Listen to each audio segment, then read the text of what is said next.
5 and the Android 13 on the Pixel 6a. The first to change is in the animations. If you have some notifications on your lock screen and always on display is activated, when you tap on it, you will notice that notifications will expand smoothly on Android 13, but on Android 12.1, they will slide from the bottom. And if you have multiple unread notifications, now they appear in a much smaller pill-shaped container, and it's sort of the bigger one like before.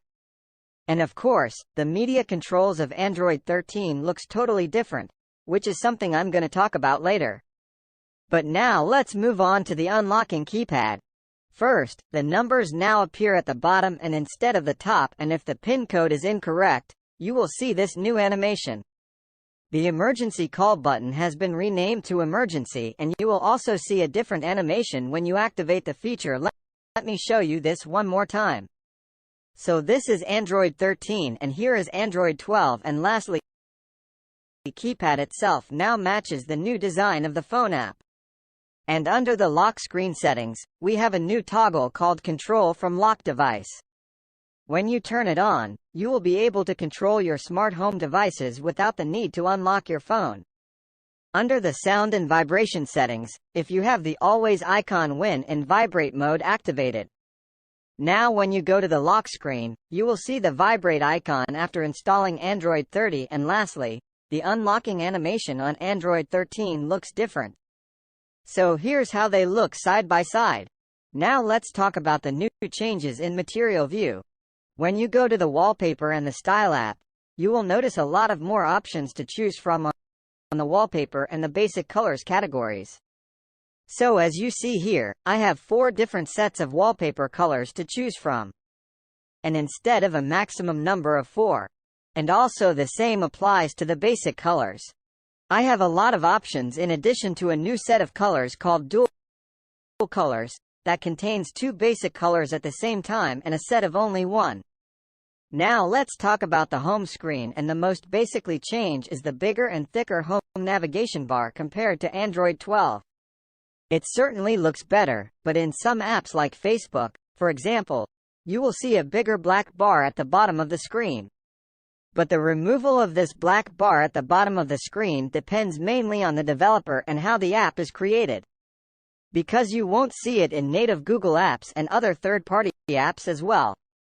The second to change is the noticeably smaller font used in the app shortcuts. There's a new lens icon in the Google search widget. The gap between the drop targets at the top is now smaller with Android 13. The suggested app scrolling is back again with the final build of Android 13 after being removed from the previous beta versions. Next, the recent apps screen. And the first to change, if you have 2 apps in a split screen view, you will no longer see the drag and drop buttons like before. The second to change is the new animation you get when you tap on the select button. As you see on Android 13, it slides slightly towards the top, while in Android 12, it moves forward only. And lastly, when you try to drag and drop items from the recent apps screen, you will see only 3 recent contacts in a set of 4 like Android 12. Next, the system-wide search. Now when you go to the home settings and then search your phone, you will see a new option here called Always Show Keyboard that didn't exist before, and your only way to access this option on Android 12 is by tapping the ellipses at the top right corner. But in Android 13, you have it here under the home settings and also from the ellipses as well. And you will also notice a noticeably smaller overlay card. The third of the change is the ability to search for apps in Google Play Store, so I'm going to type the same search on both. And here I have the Play Store shortcut in addition to 1 suggested app that I can jump to it right away. And in other cases, you might get only the Play Store shortcut without any suggestion like this. Unfortunately, Google some of the features we saw in the previous betas of Android 13, like the ability to search YouTube and Google Maps directly from the system-wide search, and they only kept their Play Store shortcuts. They also removed the ability to access the system-wide search from the home screen, and we are back again to the normal Google app search. But the good news is now you can search for your screenshots directly from the system-wide search. And as you see here, it will show you the most recent 3.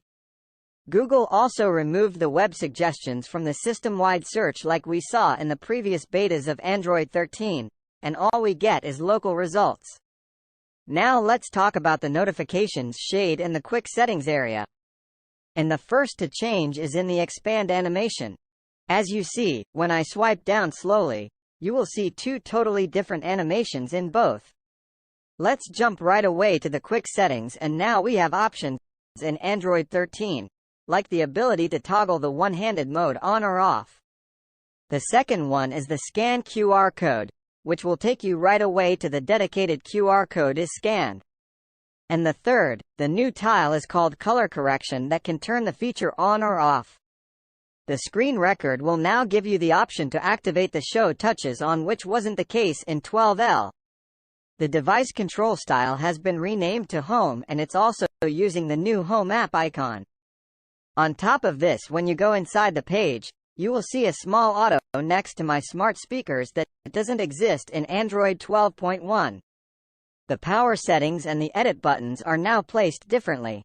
So you have the settings on power at the bottom right corner with the edit button on top of them, and also the power button has a fill color. When you expand the internet time and then tap on the See All button to access the settings, the card itself will expand into the settings page, but in Android 12.1 it will dismiss your notifications shade first and then go to the internet page. And if you have any apps running in the background like YouTube Music, for example, you will see this new task manager that will show you how many apps are running with the ability to stop each app by tapping on this. The screencast tile got a redesigned overlay card that has material use support, and it matches the device theme and is sort of always using a dark color. I also noticed in Android 13, all the tiles are slightly thinner when compared to 12.1, and it's more obvious in the edit mode. One more change in the internet tile. If you are using cellular data, you will see a highlight on your mobile network. On top of this, Google is using a smaller font which makes the card shorter. Now let's talk about the media controls, as they got a complete redesign. First of all, the album art will fill the entire background instead of showing only as a thumbnail with a solid background. The buttons are now outlined instead of using a fill color like before. You will also see the seek forward and backward are on the sides of the progress bar, and instead of showing underneath it, the thumbs up and thumbs down are now replaced with the repeat and shuffle. The play button is now circular and it appears in a separate line. When you tap on it, it will turn into a square, and when you pause, it will turn into a circle again. The app icon is now bigger and it shows at the top left corner. And when you play a song, the progress bar will show you this squiggly animation. And when you hold the cursor, it will turn into a straight line. And once you release your finger, it will return back again. The media output switch here also got redesigned. First, it says this phone instead of phone speaker. And when you tap on it, you will see a much thicker volume sliders. But overall, the card is a smaller because the spaces are less. You will also notice all the controls will match the album art colors, and instead of always using your device colors like Android 12.1. The ripple effect we used to have when we tap on the buttons in Android 12.1 is no longer available. And when you tap and hold on the media controls, you will see redesigned buttons. First, Settings button has been replaced with a settings icon at the top right corner. The Cancel button is still the same, but Dismiss has been replaced with High. And lastly, the media controls will always show in full size even if the quick settings are collabs, which wasn't the case in Android 12. Now let's talk about some random tweaks in Android 13, and the first one is the new clipboard manager. So for example, when you copy any text now, you will get this floating bubble that you can tap on, and this will allow you to modify the text the way you want and then tap on Done to be copied again to your clipboard, and you also have the option to share the text right away from here. You can use the nearby share, copy the text, or send it to any of your contacts, and so on, and so forth. This floating bubble also works with photos. For example, when I copy photos from the recent apps screen like this, as you see, I'm getting the same bubble, which would allow me to share right away, or in other cases, I can tap on it and it will take me to the markup app. From here, I can make the edits I want and then copy the photo again and share it after the modifications. And with Android 13, the clipboard will be cleared after 1 hour. Full privacy. The second to change is Google Assistant is always in dark theme. Even if your phone is set to light theme, like in my case, over here, as you see, on Android 13, Google Assistant is showing in dark theme, while on Android 12, it's in light. And if you have a Pixel 6 model, when you try to add your fingerprint, after you finish the first 50%, you will start to see this guide to let you know how you should place your finger on the screen. So in this case, it wants me to put the tip of my finger, and then I can put the sides and so on and so forth, and this will help you to set up your fingerprint properly. Change number 5 is the new system icon you will see in the notifications shade when you connect your phone to a PC.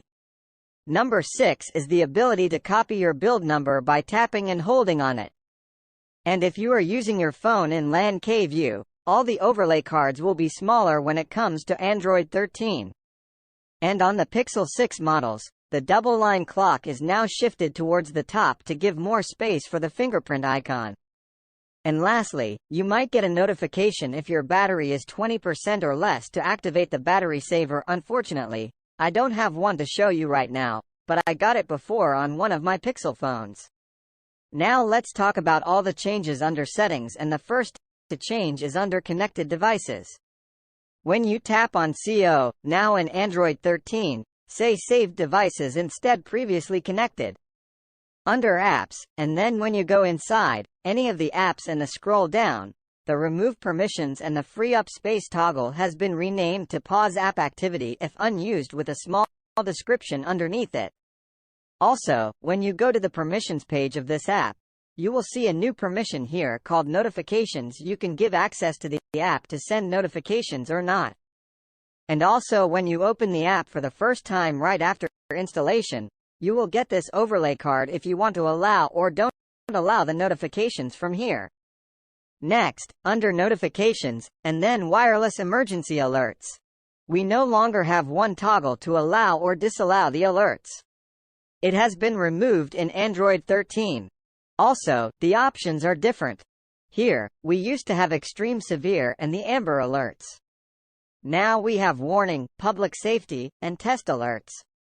Google also removed the option to toggle the vibration on or off. Next, the battery. When you go to battery usage, you will see a slightly different graph. It's only using a body chart and instead of a mix between line and the body chart. Also, you can tap on each bar to filter the usage, which is not the case in Android 12.1. Now when you go to battery saver and then tap on set a schedule and then choose based on percentage, now the minimum threshold is 10% in a sort of 5. And then when you go to extreme battery saver and then essential apps, all the system apps are grouped together in a set of appearing in between the full list of apps. And when you scroll down, you will see the list of apps you have with the filter at the top to choose between frequently used battery usage or name. Next, under sound and vibration and then vibration and haptics, you will see some new options. The first one is a separate toggle for adjusting the alarm vibration that didn't exist before, and one more for the media vibration. On top of this, the vibrate first, then ring gradually got a toggle on the front page and instead of showing under a sub-menu. Next, the display settings. First, the font size and display size menus are now consolidated into one menu called display size and text. When you go inside, you will see two separate sliders, one for the font and one for the display, and instead of having them separated like before, and also have a preview section with multiple samples at the top. From here, you can also activate the bold text and the high contrast, which are accessibility features that you can also locate under the accessibility settings. If you made any changes to your display settings, you can reset everything back to default by tapping on Reset Settings like this. The screensaver page under the display settings also got a complete revamp with Android 13. First, there's a new toggle at the top to turn the feature on or off. The clock, colors, and photos options are now on the front page instead of being hidden under a separate menu. You will also see a new customized button top of the selected option to further modify your settings. But previously, to do the same thing, you have to choose the option first and then tap on the gear icon. But now in Android 13, it's a bit easier. You also have the option to preview your current screensaver before activating the feature. And lastly, when you go to when to start, you will no longer find the never option because you can simply turn off the feature from the main toggle. Next, under accessibility and then magnification. Now we have a new toggle called the magnify typing. So if you are using the magnification feature in partial mode, like this, and then you start typing while having this option activated, as you see, the magnifier will follow your word. Next, the privacy settings. And now when you go to the privacy dashboard and then expand other permissions, you will see some new items here. First, there's a new notifications permission that didn't exist before. The fines and media permission has been separated into 3 different ones. First, you have files only. You have music and audio, and photos and videos. So with Android 13, the permissions are more specific. Now let's talk about the Do Not Disturb settings. When you go to People, you will no longer find the Conversations option. However, it's now located under Messages under the name of Priority Conversations.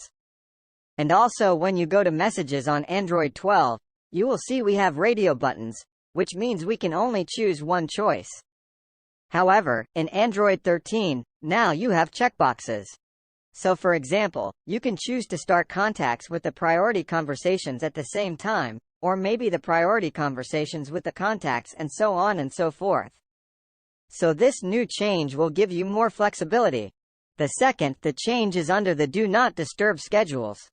Now we have toggles in a set of the checkboxes to activate any of the items, and the settings button has been removed, and now you can simply tap on any of the schedules to go inside and modify the settings. And as you saw, the gaming schedule crashes the settings app, and it doesn't work properly even in the stable version of Android 13, but it works as expected on 12.1 without any issues. Now let's move on to System. The first to change is under Languages and Input. Now you will see a new menu item called App Languages. This item will allow you to choose a specific language per app without impacting your device language. So for example, when you go inside the calculator, now you can choose any of these languages and keep your phone's language exactly the same. You can also do the same thing under the Apps menu by going inside one of these apps like the clock, and then you will find that language item over here, which will allow you to do the same thing. But it's easier to do it from the System menu. Back to System and then Gestures and then Quick Tap. Now we have the option to turn on the flashlight using the Quick Tap feature, which didn't exist in Android 12. Under Gestures and then System Navigation, now we have a gear icon next to the 3-button navigation. And when you go inside, it will give you the option to activate or deactivate. Hold the home for assistance. Back again to System and then Multi-Users. First, we got a new icon for the Add User button. And also when you try to add a new user, you will see a redesigned overlay card. And when you try to add a profile picture, you will also see a redesigned photo picker with the Photos and Albums tab. Android 13 will also give you the option to choose between 8 different generic profile pictures from here. And the lost to change to show you under Settings is the new transition that take place when you switch between pages. As you see, it moves from the side, but here in Android 12, it has a different direction. Now let's talk about the split screen feature or split top. Now when you pin the first app towards the top, you will see 2 gaps on the sides in sort of filling the entire width of the screen. And when you start the split screen view and then resize your apps, as you see, the one that's getting bigger will only show the app icon. But in Android 12.1, both apps will show the app icon, and also, When you try another split screen using a different app, like this one, for example, and then you want to choose one of the two apps you already started in a split screen view. In Android 12, if you try to choose the bottom app, it will always choose the one at the top. But here in Android 13, you can choose whatever app you want, and it works just fine. So that's pretty much it for today. Those are all the new changes in Android 13. Please let me know in the comments if I missed anything, but for now, thank you so much for watching.